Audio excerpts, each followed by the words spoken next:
Alrighty, my name is Jackie O'Brien, and this is my project for my policy critique for developmental psychology. My topic that I'm choosing today as the implemented policy is charging juveniles as adults in Wisconsin. What is the purpose of this policy? The purpose is to try those aged 17 and above as adults in some serious crimes. This is a rather punitive measure used to deter adolescents from engaging in crime or risky behavior that can lead them to convict crimes. Wisconsin is actually one of the 13 states that automatically put 17-year-olds in the adult criminal justice system. The legislature to move the criminal court jurisdiction to 18, thus returning 17-year-olds to the jurisdiction of the juvenile courts, is part of the Senate Bill 111 of the budget bill for 2021 to 2022 legislature to redact this previous policy. Tony Evers would like to change this policy to put the group of 17-year-olds back into the group of youthful offenders. The impact that this has on young adults is that research shows that human brains don't fully develop until the late 20s. Significant changes in the limbic system prove this to us. Adolescents and young adults are susceptible to impulsive behaviors that can easily get them into trouble with the law. Changes in the prefrontal cortex that happen to impose upon self-control, decision-making, emotions, and risk-taking behaviors prove that this is happening. There is a surge of myelin synthesis in the frontal lobe, which is many neurotransmitters synapsing very fast to try to get the brain up to the development of an adult. Yet, it is not fully developed yet. The study involved in comparing teen brain to an adult brain's prefrontal cortex showed that adolescents relied more on the emotional region of the brains when making decisions. This proves that adolescents engage in what are called adolescent behaviors, quickness to anger, intense mood swings, making impulsive decisions that can rather be irrational. This can lead to crime and illegal activity as they rely heavily on the emotional region of the brain, thus challenging to make adult or logical decisions. With the policy, they would be tried as an adult at 17, yet not have the brain development of an adult. This is not even giving them the chance if we look at the accentuating circumstances of their ability to make decisions actually happening scientifically in the brain. To bring this into a more psychological aspect rather than scientific, although they're both types of science, is Marcia's identity model.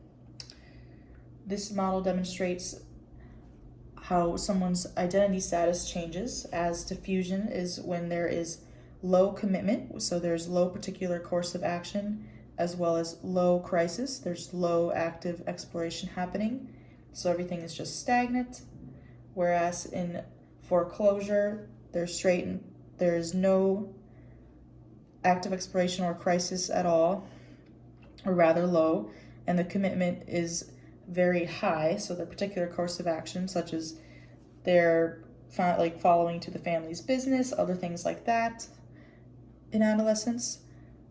Otherwise, for achievement is when they spend enough time to focus on what they want and identify pros and cons and really figure out what they want. Having a particular course of action is high, as well as active exploration is high, whereas moratorium is typically where adolescents fall into, where they're trying so many new things, and this can lead to involving in risky behaviors as they're so ready to try new things and to have new experiences, which can lead them to positive new experiences in the positive direction, while also new experiences and such change can lead them to the negative direction. Risk-taking may lead to crime and delinquency when finding oneself, which may lead to being convicted. Those convicted at an age during adolescence who are tried as adults may believe in their negative identity imposed upon them as a criminal. This can lead to egocentrism, which is having a personal fable, which they may believe that they are either invincible or that the world has already imposed a label upon them, imposed a commitment, which has already been achieved for them, such as being a convicted felon, and so they might have a very high level of crisis happening as they're trying to get out of this, but they just can't, which leads me to my next psychological idea behind this policy, which is Erikson's theory, the identity versus identity confusion. Erikson's theory imposes that key changes to one's identity occurs between 18 and 24. This particular developmental period is called identity versus identity confusion. And they're trying out many different identities. This can lead to them going through many different crises to find their identity through life, which put them in a psychosocial moratorium, which is between childhood and adulthood. Jumping between jobs, roles in the family are changing, and the idea of themselves may lead them to have a negative identity.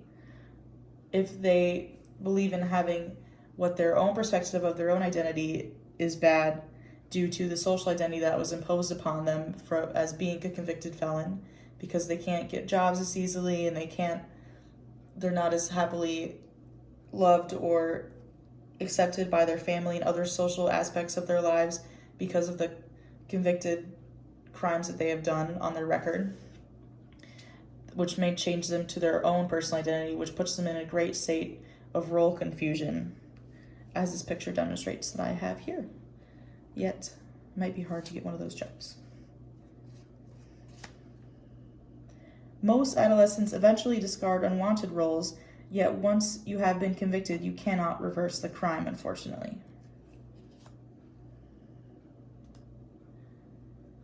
The future implications of this policy is that Tony Evers' budget bill for 2021 to 2022 redactions against the original law is that he sees the problem that 17-year-olds are not able to think as adults yet, which is why he wants to put in the policy to be sure they have the option to be put before a juvenile court and not tried to the fullest extent. They will also be sure that they have the option for parole and probation to get it off their record. This is excluding all very serious accentuating crimes such as murder, statutory rape, and kidnapping, as well as many other serious crimes, as can be changed by a judge. Yet, he wants to create this new law for youthful offenders, as he believes 17-year-olds deserve a second chance and should not be tried as adults immediately. Pathways to Desistance studied juvenile offenders between the ages of 14 to 18, and they found over 91% of them decreased criminal activity during the first 3 years following their initial conviction in court. This proves that there is no evidence that prosecuting youth as adults deters youth crime. Youth are safer in juvenile facilities in comparison to adult facilities. And thus, this concludes my presentation on juveniles in the adult criminal justice system and why Tony Evers is policy to change or redact this policy. And these are my resources. Thank you. Have a great day.